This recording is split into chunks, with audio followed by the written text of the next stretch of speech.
Hi, this is ZTE Blade A72s and I'll show you how to hide developer options on this device.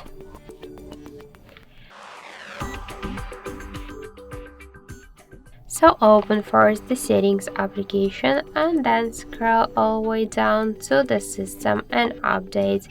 You will see here developer options section if developer mode is activated.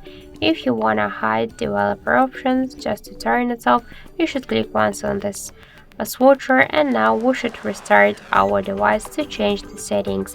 So just click the restart button and wait just a couple of seconds, a minute, while your device will restarting.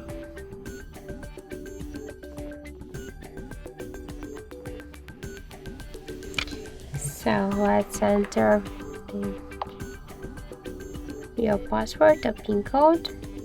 Let's go to the settings, to the system and update, and now we can see that we just successfully disabled the developer mode because the developer options section is gone.